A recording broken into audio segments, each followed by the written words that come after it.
అందరికీ నమస్కారం. Welcome to it's you TV.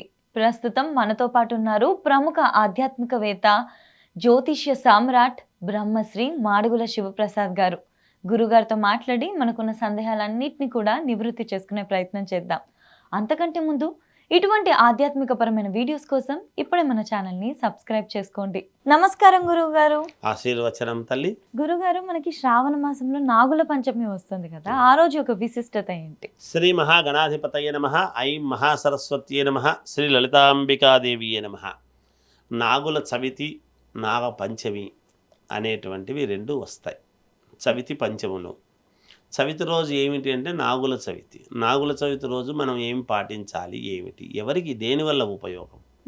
వివాహాలు కావాలి అని అనుకునేటువంటి వాళ్ళు కానీ, సంతానము సంతోషదాయకముగా ఎదుగుదలతో ఉండాలనుకునేటువంటి వాళ్ళు జీవితం అంతా ఎదుగుదలగా ఉండాలి అనేటువంటి వాళ్ళు కానీ, ఊపిరితిత్తుల సమస్యలు ఉండేటువంటి వాళ్ళు, గర్భదోషాలు ఉండేటువంటి వాళ్ళు, అలాగే సంతానము కావాలి అని కోరికతో ఉండేటువంటి వాళ్లకు సత్సంతానం, మంచివాళ్ళు కావాలి.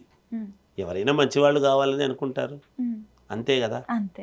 సుబ్రహ్మణ్యేశ్వర స్వామి యొక్క ఈ నాగ పంచమి, నాగుల చవితి యొక్క విశిష్టత ఏమిటంటే, సుబ్రహ్మణ్యేశ్వర స్వామి యొక్క దోషాలు, కాలసర్ప దోషాలు, మహాకాలసర్ప దోషాలు, మాంగళీయక దోషము, కుజదోషము, ఇలాంటి జాతకపరంగా దోషాలు ఉండేటువంటి వాళ్లకు ఈ నాగుల చవితి పంచమి అనేటువంటిది చాలా ముఖ్యమైనటువంటి రోజు.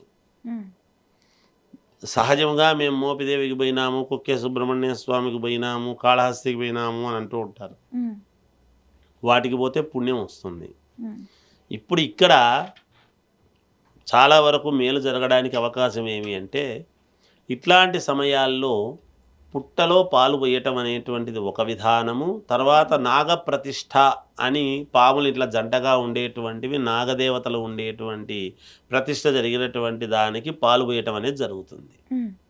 అంటే రాతికి పాలు పోస్తే తాగుతుందా అంటే ఖచ్చితంగా మేలు జరుగుతుంది. అందుకే కదా దేవాలయాల్లో విగ్రహాలకు అన్నిటికీ పాలతో అభిషేకం చేస్తున్నాం. ఎందుకు చేస్తున్నట్టు? మరి అభిషేకం చేస్తున్నాంగా. అందుకని ఇక్కడ ఏమవుతుందంటే, ముందు రోజు నాగుల చవితి పంచమి రోజు, చవితి రోజు ఏం చేస్తామంటే ఉపవాసం అని ఉండేవాళ్ళు ఉంటారు. ఈ ఉపవాసం ఉండేటువంటి వాళ్లకు సహజముగా నువ్వులు, నల్ల నువ్వులు, బెల్లము, అంటే పచ్చి నువ్వులు, పచ్చి బెల్లము దంచి నువ్వులుంటా, అలాగే బియ్యపిండితోనూ బెల్లంతోనూ ఉండలు తయారు చేసి అక్కడ తాంబూలము అనేటువంటిది పెట్టి పాలు పోసి ఒక్క పొద్దు అంటాం దీన్ని. అంటే మామూలుగా ఆ రోజంతా ఏమీ తినకుండా చాలా కఠినమైనటువంటిది ఉంటుంది. మామూలుగా ఉపవాసం ఉంటే ఉంటాం కదా అన్నట్టుగా ఉండదు. ఏమేమి తినకుండా ఉండాల్సి వస్తుంది ఆ రోజు. అలా ఉండి మరుసటి రోజు మళ్ళీ పంచమి రోజు కూడా పాలు పోసి, ఆ రోజు ఏం చేస్తారంటే నువ్వులు, వేయించినటువంటి నువ్వులు, మామూలుగా వేయించినటువంటి బియ్యపిండి వేయించుకునేసి, కాస్త బియ్యపిండివి ఇవి మామూలుగా ఉంటల్లాగా కట్టి దేవుడికి పెట్టి నివేదన చేసి అప్పుడు స్వామికి చేసుకుని అప్పుడు భోజనం అనేది చేస్తారు. అలా చేసిన వాళ్లకు ఫలితాలు అద్భుతంగా వస్తాయి అని మనకు తెలుపుతూ ఉండేటువంటి మాట. అయితే అంత కఠినంగా మేము ఉండలేం గురువు గారు అంటే, 2 రోజులు పాలు వేయడం వరకు ఓకే, మీరు ఉండొచ్చు, ఉండకపోవచ్చు, తర్వాత సంగతి. ఉపవాసం అనేది ఉండొచ్చు, ఉండకపోవచ్చు. కానీ వెళ్ళి ఇక్కడ ఏమవుతుంది, దేవాలయానికి వెళితే ఒక టెంకాయ తీసుకెళ్తాం, ఇక్కడ జోడు టెంకాయలు కొట్టాలి సుబ్రహ్మణ్య స్వామికి. ఎరుపు వస్త్రాలు వేసుకొని పోతే మంచిది. ఆ రోజు సుబ్రహ్మణ్య స్వామికి కుజుడు కాబట్టి, కుజుడు యొక్క ప్రాధాన్యత కాబట్టి ఎరుపు ఉంటే మంచిది కనుక ఎర్రటి వస్త్రాలు కట్టుకొని వెళ్ళటం. అలా అక్కడ అభిషేకం అది పాలతో చేసిన తర్వాత జోడు టెంకాయలు కొట్టడం. జోడు టెంకాయలు కొట్టాలి, ఎందుకంటే పాముకు 2 నాలుకలు కదా. అవును. అందుకని ఖచ్చితంగా 2 నాలుకలు కాబట్టి 2 టెంకాయలు కొట్టాలి.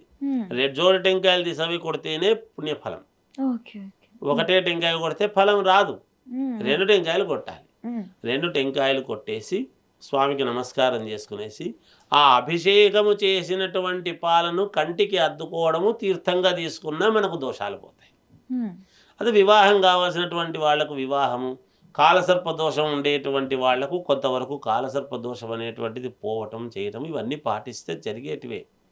అయితే ఒకసారి చేయంగానే మరి అంతా పోయిందా అంటే, అందుకే ఇది నిత్యము నేను ఇన్ని సంవత్సరాలు ఉంటాను, నాకు ఇది జరిగితే ఈ 7 సంవత్సరాలు కానీ 6 ఏండ్లు కానీ 5 ఏండ్లు కానీ నేను 3 ఏండ్లు కానీ నేను పాటిస్తాను అని ఓ మొక్కుకొని చేసేటువంటి విధానం ఉంటుంది. ప్రతి మంగళవారము పాటించే విధానం ఉంటుంది. అప్పుడు సుబ్రహ్మణ్య స్వామికి మంగళవారం ముఖ్యం కాబట్టి మంగళవారం చేస్తాం. అలా ఇప్పుడు ఈ నాగుల చవితి అనేటువంటిది రావటం వలన చవితి పంచమి, నాగపంచమి, నాగ చవితి, నాగుల చవితి పండుగ అనేటువంటిది శ్రావణ మాసంలో చేసుకుంటారు. చాలామంది కార్తీక మాసంలో వచ్చేటువంటి దానికి కూడా చేస్తుంటారు. నిజానికి దానికంటే కూడా ఇది ప్రాధాన్యతతో ఇది ముఖ్యమైనటువంటిది అని తెలుసుకోవాలి చూసేటువంటి ప్రేక్షక మహాశైలందరూ కూడా అని నా యొక్క ఇది. గురుగారు, ఆ రోజు మనం ఇట్లా ఒక్క పొద్దు ఏమైనా ఉంటారా? ఉండేవాళ్ళు ఉండవచ్చునమ్మా, నేను అదే కదా చెప్పా. ఆ రోజంతా ఉపవాసం ఉండి మరుసటి రోజు భోజనం మళ్ళీ స్వామికి పాలు పోసి చేసి ఒక పొద్దు వదిలేయడం అనేది ఉంటుందన్నమాట. అక్కడ మళ్ళీ మరుసటి రోజు పాలు పోసి మళ్ళీ టెంకాయలు కొట్టి చేయడంలో ఆ రోజు సంపూర్ణం అవుతుంది. ఆ తర్వాత భోజనం కానీ టిఫిన్ చేయడం అనేది జరుగుతుంది. ఉండలేనటువంటి వాళ్ళు సరే ముందు రోజు తర్వాత రోజు మామూలుగా చేసుకుని వదిలేస్తారు. చాలా మంది ఏం చేస్తారంటే చవితి రోజు మాత్రమే పోతారు, ఇంకా మళ్ళీ మరుసటి రోజు పోరు. పంచమి, అందుకే గరుడ పంచమి నోములు, గరుడ పంచమిని మనం మాట్లాడుకుంటున్నాము. నాగుల చవితి, గరుడ పంచమి నోములు రెండూ ఉంటాయి. రెండిటికి ప్రాధాన్యత, రెండూ చేస్తేనే ఫలితం వచ్చేది. ఒక రోజు పోయి వచ్చేసి మరుసటి రోజు పోకపోతే లాభం ఏముంది? చవితి పంచమి రెండు ముఖ్యమైనటువంటివి. ఈ 2 రోజులు చేసుకోవాలి. గురుగారు, ఇందాక మీరు చెప్పారు కదా కొబ్బరికాయ సంగతి 2 కొట్టాలి అని చెప్పి, చాలా మందికి కూడా అది తెలియక ఒకటే కొట్టేసి వస్తారు. ఇలా తెలియకుండా చేసే తప్పులు ఏమైనా ఉంటాయా గురుగారు? ఆ రోజు తెలియక చేస్తారంటే మనకు వచ్చే ఫలితాలు అందుకే కదా కొంచెం తొందరగా రావు. ఏదైనా చేసే విధానంలో ఉంటుంది. ఇల్లు ఒకదానికి కరెక్ట్గా కడితే వచ్చే గోడకు, తప్పు కడితే వచ్చే గోడకు తేడా లేదా? ఇది ఆ రోజు కొంచెం తప్పు జరిగింది, ఇది మళ్ళీ చేయలేకపోయినాము అని మళ్ళీ పులవని మళ్ళీ కట్టడం ఇది జరుగుతుంటుంది. అలా కాకుండా నేను ఏమంటానంటే మనకు వచ్చే ఫలితాలు కరెక్ట్గా రావాలన్నప్పుడు చేయాల్సింది కరెక్ట్గా చేసుకోవటం. టెంకాయలు జోడ టెంకాయలు కొట్టాలి. అందుకే పాముకు 2 నాలుకలు, 2 నాలుకలు ఉంటాయి కాబట్టి 2 కొట్టాలి జోడి. అంతే. దానికి వల్లి దేవసేన సహిత సుబ్రహ్మణ్య స్వామి కాబట్టి ఖచ్చితంగా 2 టెంకాయలు కొడితేనే పుణ్యం. గురుగారు, ఎటువంటి దోషాలు ఉన్న వాళ్ళు ఖచ్చితంగా ఈ రోజుని వదులుకోకూడదు, మిస్ చేసుకోకూడదు? అమ్మ, కాలసర్ప దోషము, కుజ దోషము, లగ్నములో కుజుడు ఉండేటువంటి వాళ్ళు, ఈ వివాహం ఆలస్యం అవుతుంది ఎందుకో ఏమో తెలియదు అని అనుకునేటువంటి వాళ్ళు, భార్యాభర్తల మధ్య చీకాకులు, ఎప్పుడూ పోట్లాటలు, అన్యోన్యత లేకుండా పోవడం ఉండేటువంటి వాళ్లకు, ఇలాంటి వాళ్ళు ఇప్పుడు ప్రేమికులు ఉంటారు, ప్రేమించుకొని ఉంటారు, ఎందుకో దూరం అయినారని ఫీల్ అవుతుంటారు. వాళ్ళు చేసుకోవచ్చును. ఒకరనేది ఏమిటి? కన్న తల్లి పిల్లల కోసం చేస్తుంది, చేసుకోవచ్చును. అందులో సందేహం ఏమి లేదు. సంతానం కావాలనుకునేటువంటి వాళ్ళు చేసుకోవచ్చు.